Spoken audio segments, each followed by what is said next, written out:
La condena a Lula, los objetivos y las funciones de la judicialización de la política. La condena a Lula es supuestamente por haber recibido un apartamento de la constructora OAS como prebenda.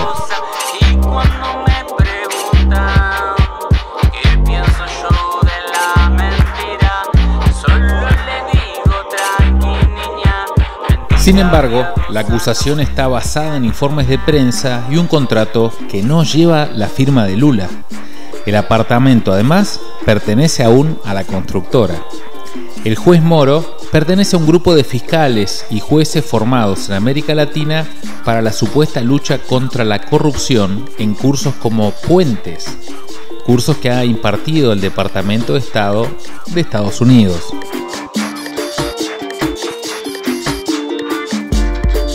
Gracias al respaldo de la prensa, se ha convertido prácticamente en un poder paralelo desde su magistratura municipal en Curitiba.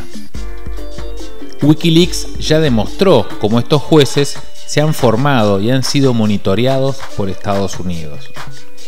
Mediante la delación premiada, que otorga beneficios a quien confiese sus supuestos crímenes, Moro ha encarcelado a políticos y empresarios brasileños para que finalmente se acogieran a esta figura. De esta forma, más de 700 políticos están hoy condenados y altos ejecutivos de Odebrecht, OAS, Embraer, Petrobras, JBS, entre otros, relacionados a causas de corrupción. Con Lula condenado, las principales figuras representativas del proyecto del Brasil Potencia ahora están implicados en casos de corrupción, en un contexto en el que ya fue destituida la presidenta Dilma Rousseff. Su sucesor de facto, Michel Temer, se encamina a la guillotina con un caso de sobornos destapado por un audio realizado por el dueño de JBS en el Palacio de Gobierno de Brasil. Sin ningún tipo de costo político y con una alta credibilidad, la operación judicial en Brasil ha desestructurado el sistema de relaciones entre políticos y empresarios. Una relación tan simbiótica que había llevado al propio PT a tener influencia en 119 compañías de Brasil a través del control de 6 de los principales fondos de pensión, además de su presencia en el Banco Nacional de Desarrollo Económico y Social, los principales inversores y prestamistas del país para los planes de expansión de estas empresas.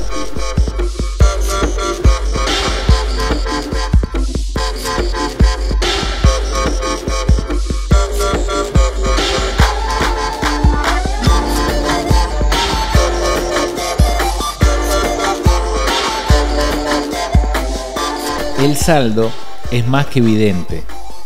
Una vez que altos ejecutivos de empresas como JBS, Embraer y Odebrecht negocian con la justicia yanqui acuerdos para resguardar sus activos en el mercado mundial.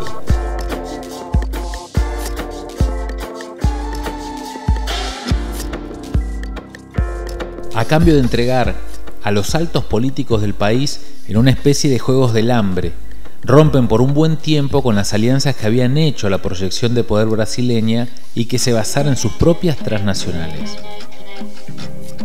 Odebrecht ya ha firmado acuerdos con Estados Unidos, con el propio Brasil y con Suiza. Hoy, por este modus operandi, existen 409 dirigentes del PT, unos 287 del Partido Democrático del Centro Brasileño y otros 152 de la Socialdemocracia que ya han sido condenados por casos de corrupción relacionados al método de delación premiada impuesto por el juez Moro. Ninguno de estos tres partidos, además, tiene capacidad de posicionar una sólida propuesta que restablezca el margen de maniobra de la propia clase política en el país. La condena a Lula, en ese sentido, plantea anular al único liderazgo político que pudiese organizar nuevamente una alianza de poder y establecer una paz armada entre empresarios, políticos y jueces.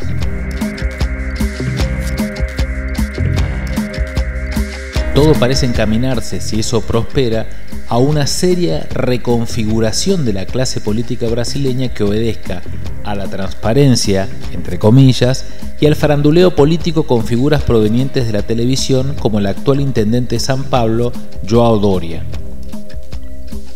Mientras esto sucede, transnacionales y grandes bancos estadounidenses recuperan imperceptiblemente influencia en Brasil con el avance de reformas en el ámbito energético, laboral y de pensiones, que le permiten a Chevron, por ejemplo, avanzar sobre Petrobras en la rica cumbre presal y a JP Morgan ponerse adelante en la fila para acceder a la reprivatización de los fondos jubilatorios del país.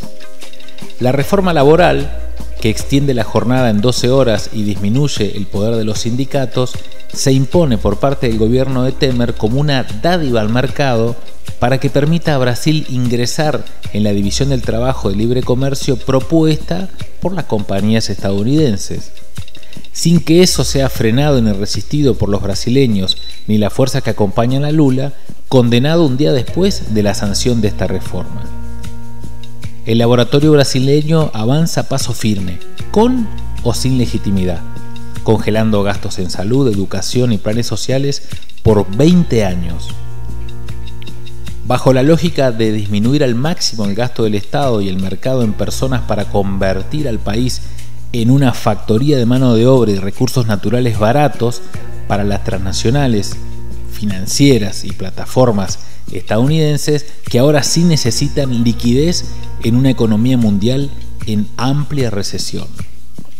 Dentro de ese contexto se insertan otros avances del Departamento de Justicia yanqui sobre la constructora Odebrecht, responsable de los principales proyectos de infraestructura de la región de los últimos 20 años, para que su dueño entregue información acerca del esquema de sobornos en América Latina, una información que selectivamente es distribuida a los mismos fiscales y a los mismos jueces de la región, influenciados por esta matriz jurídica y cultural de una supuesta lucha contra la corrupción impulsada por el propio Departamento de Estado.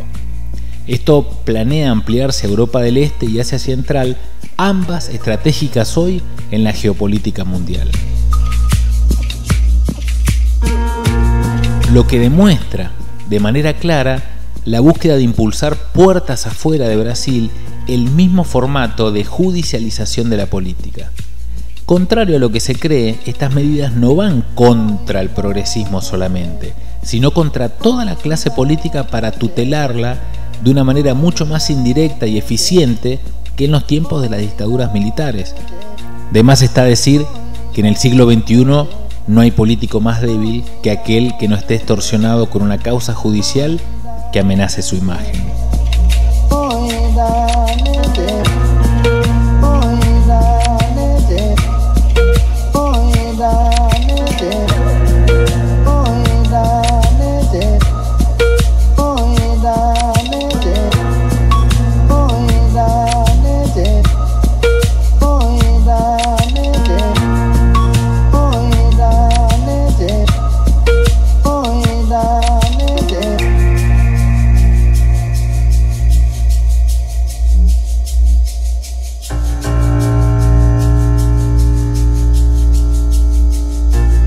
La condena a Lula, entonces, transforma a Brasil en un modelo de control para la región. La operación lavadero de autos se devora así a su principal enemigo. Esta operación, nacida en los últimos años del primer mandato de Dilma, la operación lavadero de autos, Lava Jato, se apoyó en la prisión preventiva, la delación a cambio de beneficio procesal y la posibilidad de ir preso en segunda instancia, una decisión tomada por el Tribunal Supremo Federal en el año 2016.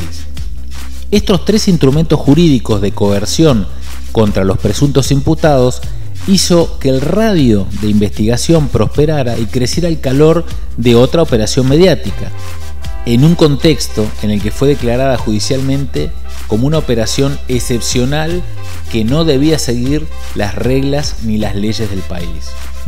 Bajo este mandato, el juez Sergio Moro, junto a los principales medios privados, sentenció ante la opinión pública a Lula da Silva como el principal responsable de una trama de corrupción que él investigaba.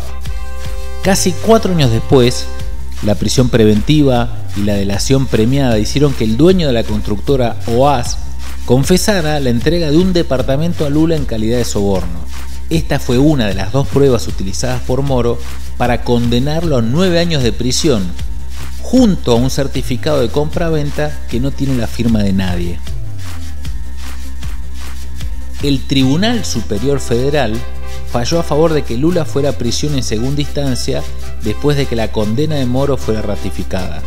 Es decir, evita abrir cualquier tipo de cuestionamiento a esta jurisprudencia que atenta contra la propia Constitución y contra el propio Código Penal brasileño.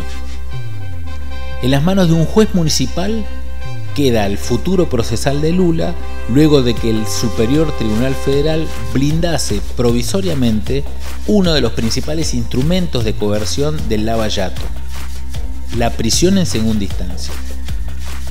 Paradójicamente, hace 4 años, cuando la operación empezaba, difícilmente podía preverse que un juez municipal, junto a unos fiscales y policías federales asesorados por Washington, podían meter preso a quien declaraban como su principal enemigo. Hoy, incluso, hay una serie en Netflix que inmortaliza el desempeño y una sentencia que lo convierte en el verdugo de Lula, como si representase este pequeño juez un suprapoder por fuera de la democracia y la propia Carta Magna de la República Brasileña. En Brasil, formalmente, se cierra entonces la vía institucional a cualquier alternativa electoral. De forma nominal, Lula ya está en la cárcel en los próximos días y puede presentar una nueva apelación para salir del encarcelamiento. Es una maniobra jurídica esperada por los analistas de izquierda y de derecha. Sin embargo, sobre su cabeza aún resta saber si la justicia electoral aplicará la figura jurídica de ficha limpia que establece la imposibilidad de candidatearse a cualquier político con una condena en su contra. La sentencia del Supremo Tribunal Federal brinda un indicio de un derrotero judicial que parece lejos de ser revertido en lo más esencial de su vida política, la candidatura presidencial de Lula.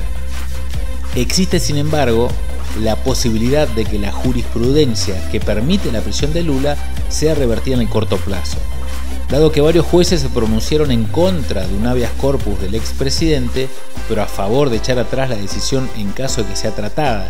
Hay una posibilidad que hoy es obstruida por una presidenta del Superior Tribunal Federal que se llama Carmen Lucía, pero que terminado su mandato en septiembre puede ser desempolvado. De darse esto, Lula, junto a varios políticos y empresarios, podría quedar en libertad, limitándose seriamente su accionar del Lava Jato en un entorno de alto descontento del cuerpo político contra Sergio Moro y compañía, empezando incluso por el propio Michel Temer. Pese a que el PT afirme que va a continuar con la candidatura de Lula hasta las últimas consecuencias, la realidad es que la utilización de su figura parece ser usada como un mecanismo de presión para desnudar por completo el esquema del gobierno de la derecha en Brasil. En la práctica, el liderazgo del expresidente depende del vaivén de una comunidad de intereses que parece administrar su futuro según los próximos requerimientos. Ante esa realidad, la prisión a Lula tiene todas las características de ser una provocación para medir los alcances de la reacción social del país. En ese sentido, hay muchos interrogantes válidos. ¿La prisión de Lula busca evitar que la transferencia de su capital político a un eventual delfín agrupa las voluntades que recoge? ¿Generar una reacción en las calles que sea utilizada por Temer para aumentar el estado de excepción en el país? ¿O que una eventual situación de tensión entre los seguidores de Lula y la extrema derecha permitan postergar las presidenciales con la excusa de que no hay condiciones para hacerlas? Estas preguntas, que por muy conspirativas que suenen, son perfectamente pertinentes en un entorno tan impredecible como incierto. La prisión a Lula comienza a cerrar el ciclo de una de las operaciones geopolíticas más limpias de los últimos años. Cada vez es menos un secreto que la operación Lava Jato fue una creación auspiciada por el Departamento de Estado y la justicia yanqui. Sus resultados son más que evidentes en haber aislado a la principal amenaza política de Washington, una coalición de políticos brasileños apoyados en el PT proclive a fortalecer a una transnacional del país como un competidor global. El ejemplo demoledor lo resume. En el año 2014, los BRICS, Brasil, Rusia, India, China y Sudáfrica, anunciaron en Brasil el nacimiento de un sistema financiero alternativo con chinos y rusos a la cabeza. Hoy el país más grande del continente es quien mueve los planes del Mercosur para firmar un tratado de libre comercio con la Unión Europea y converger con la Alianza del Pacífico, una plataforma de mercado de las corporaciones yanquis derrotadas en el 2005 con el no al ALCA. Paradójicamente, la hoja de ruta del gobierno de Brasil es la misma recomendada por el Consejo del Atlántico, conocido por ser la cabeza pensante de la OTAN, financiada por bancos y compañías de alta importancia en Wall Street. Sin embargo, lo que se está observando con el derrotero de esta operación es la capacidad de moldear una nueva élite brasileña, soportada en áreas como la minería, la soja, las finanzas, la agroindustria y las alas más extremas de los militares, todas sin ningún tipo de capacidad de daño a los intereses de Estados Unidos en la región. Incluso totalmente controlada por una pandilla de jueces y fiscales que perfectamente pueden ponerlos en cintura cada vez que se salgan del libreto. Para el progresismo regional, la presión a Lula es un antes y un después en la caracterización del campo de batalla regional. El antecedente de la casi segura presión a Lula configura un nuevo momento político a nivel latinoamericano porque tiene todos los signos de dar punto de inicio a una situación similar, por ejemplo, con Rafael Correa y con Cristina Fernández de Kirchner. Ciertamente, los contextos son diferentes. Sin embargo, está la intención de cerrar la vía institucional a cualquier tipo de alternativa electoral por un cúmulo de vías que sobrepasan el margen de maniobra de estos. En ese sentido, el ejemplo de Lula demuestra que no solo con ser el político más valorado, si detrás no hay un esquema de poder que lo soporte y lo blinde de una acción arbitraria de una comunidad de intereses que hoy gobierna Brasil. La realidad es demoledora, en tanto y cuanto pudo más la presión de los milicos, los jueces, los medios y el capital privado que la voluntad de la mayoría inmensa de los brasileños. El resultado es más que obvio y evidente. La coalición antes señalada no respeta ni respetará las reglas que inventó para gobernar el propio país, porque ya no le es útil. Por lo que se hace una suma urgencia que el progresismo asuma que la disputa en un campo de batalla sin reglas ni leyes totalmente flexible, donde los mecanismos de presión para acceder al poder no se agotan ni con el voto ni con la protesta, dos de las vías preponderantes que ya se han adoptado para enfrentar al golpe continuado en Brasil. Nuevamente el progresismo se le impone replantearse tanto sus esquemas de lucha como de ideas para enfrentar el esquema político regional. Hay que articular una coalición de poder en cada territorio que permita desplazar a quienes gobiernan por mecanismos de presión y fuerza. En este contexto hay que plantear para qué se quiere el poder y cuáles son las condiciones para acceder a él. Dado que su sola respuesta puede clarificar una propuesta viable que reagrupe todo lo que estas nuevas élites proestadounidenses han destruido a su paso. Una necesidad que se hace preponderante en esta etapa en América Latina. En Brasil se ha clausurado la ruta democrática. La decisión de este tribunal, rechazando el pedido de habeas corpus presentado por los abogados de Lula, lo aparta definitivamente de la competencia presidencial y lo arroja a la cárcel, tal como con singular premura lo decidiera ayer por la tarde el juez Sergio Moro. Lo que antes requería una intervención armada, hoy lo hace un nuevo actor, adoctrinado y entrenado por agencias del gobierno de Estados Unidos con sus programas de buenas prácticas. Los gringos seleccionan jueces, fiscales, legisladores y periodistas, les dan cursos especializados sobre los temas de incumbencia. Uno de esos jueces es precisamente Moro, que sin prueba alguna lo condena a Lula a 9 años y 6 meses, lo cual quiere decir que aprendió muy bien las lecciones que le dieron en el país del norte. El brasileño es tal vez el más famoso de muchos jueces y fiscales latinoamericanos que van a estos cursos de buenas prácticas. En su caso, asistió al programa para instrucción de abogados ofrecido por la Harvard Law School y también en un workshop sobre lavado de dinero organizado por el Departamento de Estado, pese a que en Estados Unidos hay 4 estados, Delaware, Nevada, Wyoming y Dakota del Sur, en donde se lava dinero en forma abierta y descarada. El juez Moro aprendió que es una buena práctica condenar a un acusado, aunque no haya evidencias del delito.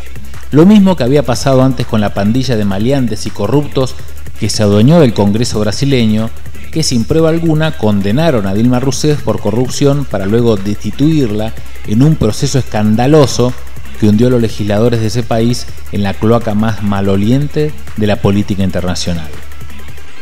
Pero no basta con jueces y fiscales para concretar los planes destituyentes del imperio.